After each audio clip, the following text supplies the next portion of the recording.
रहे हो जवाब तुम?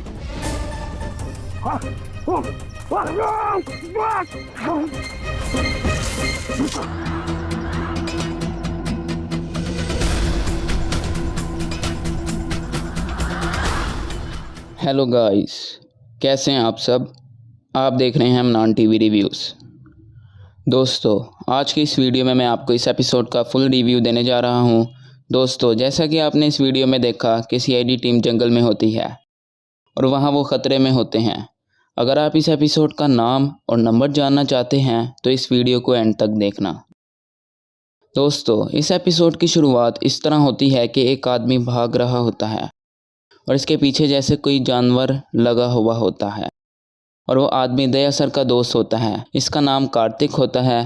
कार्तिक फॉरेस्ट का सीनियर ऑफिसर होता है और वह भागते हुए एक कैंप में जाकर दया सर को फ़ोन करता है। वो कहता है कि दया, मैंने तुमसे बात करनी है, और वो बहुत घबराया हुआ होता है। अभी वह इतने में कुछ बताए तो ख़तरनाक जानवर इसको मार देता है और फ़ोन भी कट जाता है। दया सर परेशान हो जाते हैं कि ज़रूर कोई ना कोई गड़बड़ है। एसीपी सर दया सर को कहते हैं कि शायद नेटवर्क का प्रॉब्लम हो। पूर्वी मैम मीरपुर फॉरेस्ट के लैंडलाइन नंबर्स लेकर आती हैं। जब दया सर फ़ोन करते हैं और कहते हैं कि कार्तिक से बात हो सकती है तो वो बताते हैं कि इसको किसी आदमखोर चीते ने मार दिया है। इसका आगे पीछे कोई नहीं, तो हम इसके अंतिम संस्कार का बंदोबस्त किया है। दया सर जब ये सुनते हैं कि इनका दोस्त कार्तिक नहीं रहा तो उनको काफ़ी गहरा सदमा लगता है और वो एसीपी सर को कहते हैं कि मुझे फ़ौरन वहाँ पर जाना होगा। तो एसीपी सर कहते हैं कि अपने साथ पंकज को भी ले जाओ।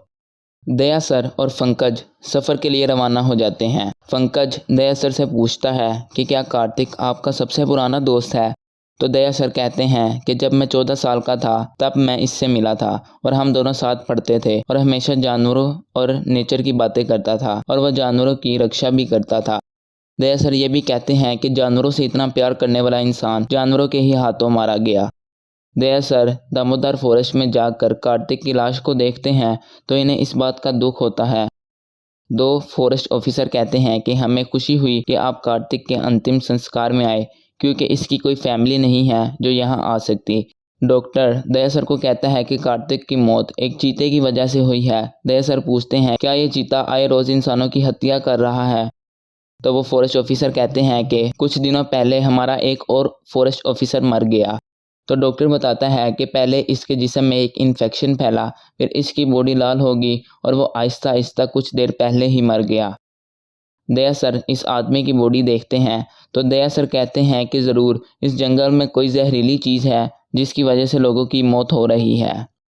और दया सर इन दो फॉरेस्ट ऑफिसर को भी कहते हैं कि ये सब कुछ 2 हफ्तों से हो रहा है और आप दोनों को अभी तक कुछ पता नहीं चल रहा। दया सर इन्हें कहते हैं कि मुझे वो जगह दिखाओ जहां आपको कार्तिक की लाश मिली है।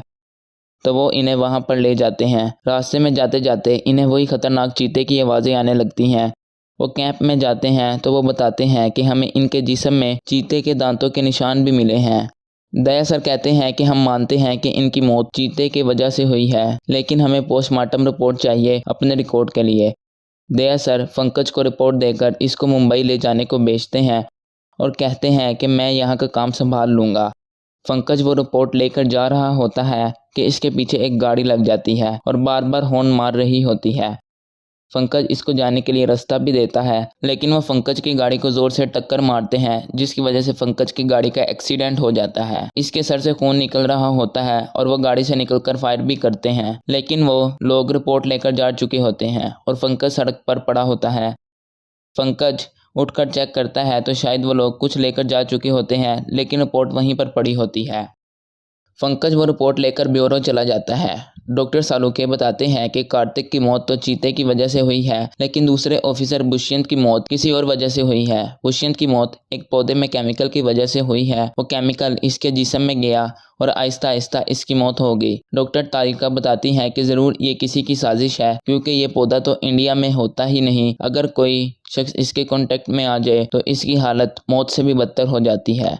ये ज़रूर किसी ने बाहर से पौधा मंगवाया है और इस जंगल में छोड़ दिया है। अभिजीत सर ये नतीजा निकालते हैं कि कोई नहीं चाहता था कि ब्लड सैंपल हमारे पास पहुँचे और हमें मौत की असल वजह पता चले, इसीलिए उन्होंने पंकज पर हमला किया। एसीपी सर पंकज और अभिजीत सर को इस जंगल में भेजते हैं कि पता चल सके कि ये किसकी साजिश है। एसीपी सर दया सर को भी इन्फॉर्म कर देते हैं कि इन दोनों की मौत में किसी का हाथ है और ये खून हुआ है। दया सर कहते हैं कि मेरा शक बिल्कुल सही निकला। दया सर दुष्यंत के कमरे में जाते हैं और इसके कमरे की तलाशी लेते हैं तो दया सर को वहां पर एक जूते मिलते हैं और इसमें वही जहरीले पौधे होते हैं। पूर्वी मैम दया सर को फ़ोन करके कहती हैं कि हम एक डिवाइस के थ्रू जानवरों की लोकेशन पता लगा सकते हैं और ये डिवाइस फॉरेस्ट ऑफिसर्स ने जानवरों पर लगाए होते हैं। दया सर वहाँ पर जाकर पूछते हैं तो वो बताते हैं कि वो डिवाइस के सिग्नल कुछ दिनों में काफ़ी कम हो गए और बहुत से जानवर गायब भी हुए हैं। हम अभी यही पता लगाने की कोशिश कर रहे थे कि कार्तिक सर की मौत हो गई। दया सर इनको सुनाते हैं कि इस जंगल में जानवरों की तस्करी हो रही है। आप ये सब पता होते हुए भी अनजान बन रहे हैं और ये भी बताते हैं कि अब ये रेडियो कॉलर्स इन जानवरों से अलहदा हो गए हैं और जानवर भी गायब हो रहे हैं। कार्तिक और दुष्यंत यही पता लगाने की कोशिश कर रहे थे और उनकी मौत हो गई। दया सर एसीपी सर को इन्फॉर्म करते हैं कि इस जंगल में जानवरों की तस्करी चल रही है। कार्तिक और दुष्यंत इस केस की तहकीकात कर रहे थे और इसलिए मारे गए। दुष्यंत की मौत का सामान इंडोनेशिया से आया है और ये जानवरों की तस्करी करने के लिए सबसे बड़ा मुल्क है। दया सर एसीपी सर को कहते हैं कि मैं इस केस की तह तक जाना चाहता हूँ। एसीपी सर इन्हें कहते हैं ठीक है, लेकिन हर कदम संभाल कर लेना, जल्दबाजी में कोई कदम ना उठाना। मैं पंकज और अभिजीत सर को भी वहाँ पर भेज रहा हूँ। एसीपी सर डॉक्टर सालुखे से पूछते हैं कि क्या इस पौधे के जहर का एंटीडोट बनाया जा सकता है तो वो कहते हैं बनाया जा सकता है लेकिन वक्त लगेगा।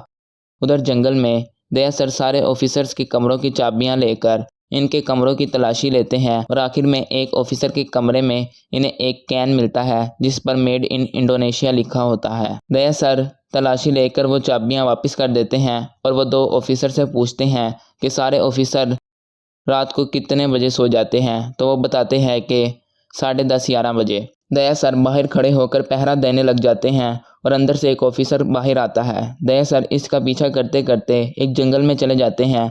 अचानक वो गायब हो जाता है और पीछे से आकर दया सर पर गन तान लेता है। उधर ही अभिजीत सर और पंकज आ जाते हैं और इसको पकड़ लेते हैं और इससे पूछते हैं कि तुम इतनी रात को यहाँ क्या कर रहे हो और तुमने एक ऑफिसर की जान लेने की कोशिश की। तो वो कहता है कि मुझे लगा कोई मेरा पीछा कर रहा है और मैंने सेल्फ डिफेंस में आप पर गन तानी थी। मुझे खबर मिली कि काफ़ी देर से जंगल में एक डायनासोर खड़ा है और मैं वही देखने के लिए आया था कि कहीं ये किसी शिकारी की चाल तो नहीं। इतनी ही देर में आप आ गए। दया सर वो बेयर कैन दिखाते हैं और ये भी बताते हैं कि ये कैन पौधों के साथ इंडोनेशिया से आया है और तुमने ही दुष्यंत और कार्तिक का खून किया है। तो वो बताता है कि मेरा भाई मेरे साथ रहता है, शायद ये कैन उसने पिया हो और सच में मेरा इस मौत से कोई लेना देना नहीं। जब वो इसका भाई वापस आता है तो लाइट ऑन हो जाती है और सीआईडी टीम वहाँ पर होती है और दया सर इसको पता दिखाते हैं तो वो कहता है कि मुझे इसके बारे में कुछ पता नहीं। तो अभिजीत सर कहते हैं कि हमें पौधों के पत्तों के बारे में और दुष्यंत की मौत के पीछे तुम्हारा ही हाथ है, लेकिन वो नहीं मानता। तो दया सर वो पत्ते इसके हाथ को जबरदस्ती लगाते हैं तो वो कहता है कि ना करो, मैं मर जाऊंगा, मैं सब कुछ बताता हूँ। तो वो बताता है कि कॉलेज में मेरे दोस्तों ने मुझे मशवरा दिया कि तुम्हारे भाई तो फॉरेस्ट ऑफिसर हैं, तुम हमें जानवरों की इन्फॉर्मेशन देना और तुम्हें तो पता है कि जानवरों के मर जाने के बाद इनकी कीमत और ज़्यादा हो जाती है। तो मैं इनकी बातों में आ गया और यहाँ मुझे हर कोई जानता था और मैं आसानी से कंट्रोल सेंटर में चला जाता था और इन जानवरों की लोकेशन देखकर इसकी तस्करी करता था और इसके बारे में दुष्यंत को भी पता चल गया था। तो इन तस्करों ने मुझे पत्ते दिए और कहा कि इसके जूतों में रख देना, इससे इसको दर्द होगा। मुझे सचमुच नहीं पता था कि वो मर जाएगा। मैं इनसे मिलता था, इन्हें वो इन्फॉर्मेशन देता था और वो मुझे ढेर सारे पैसे और बेयर कैन दे देते थे और अब मैंने इनसे सुबह मिलना है। दया सर कहते हैं कि अब सुबह हम भी तुम्हारे साथ जाएंगे, लेकिन इनको कुछ पता नहीं चलना चाहिए। सुबह होते ही वो जंगल में चला जाता है और सीआईडी टीम भी इसके पीछे होती है। दया सर के हाथ पर वही पौधा लग जाता है जिसकी वजह से वो तड़प रहे होते हैं कि मास्टरमाइंड आकर दया सर के सर पर गन तान लेता है और इसका भाई इनके साथ ही होता है और फिर इसने धोखा दिया है। इतनी ही देर में अभिजीत सर और वह फॉरेस्ट ऑफिसर भी आ जाते हैं। वह इनको वार्न करते हैं, लेकिन शुरू में जो ऑफिसर थे उनमें से एक भी इनके साथ मिला हुआ होता है और वो फॉरेस्ट ऑफिसर और इसका भाई भी मास्टरमाइंड के साथ ही होते हैं और सीआईडी टीम फंस जाती है। इनका बॉस कहता है क्यों ना हम मौत का खेल खेलें। वो दया को बताता है कि तुम्हें लग रहा है कि तुम्हारे दोस्त कार्तिक को किसी आदमखोर चीते ने मारा है, तो वो आदमखोर चीता मैं ही हूँ। वो चीते का हाथ पहनकर दया सर पर हमले के लिए आता है कि दया सर इसको भी पौधे का मजा चिखाते हैं। वो भागता हुआ एक जगह पर जाता है और अपने ही बिछाए हुए जाल में फंस जाता है और मर जाता है। दोस्तों उम्मीद है कि आपको ये वीडियो अच्छी लगी होगी। अगर आप इस एपिसोड को पूरा देखना चाहते हैं तो इस एपिसोड का नंबर है 1415 और इस एपिसोड का नाम है जंगल का कहर। आप इसे आसानी से यूट्यूब पर सर्च करके भी देख सकते हैं और सोनी लिव ऐप पर भी लाइव देख सकते हैं। अगर अभी तक आपने हमारे चैनल को सब्सक्राइब नहीं किया तो जल्दी से सब्सक्राइब कर लें और साथ ही साथ घंटे के आइकन को भी दबा लें। सोशल लिंक्स आपको इस वीडियो के डिस्क्रिप्शन में मिल जाएंगे, तो जल्दी से जाए और हमें सोशल मीडिया के प्लेटफॉर्म पे फॉलो करें। अगर आपको ये वीडियो अच्छी लगी है तो वीडियो को लाइक करना मत भूलिएगा। आज के लिए इतना ही, मिलते हैं अगली वीडियो में, तब तक के लिए अल्लाह हाफिज़।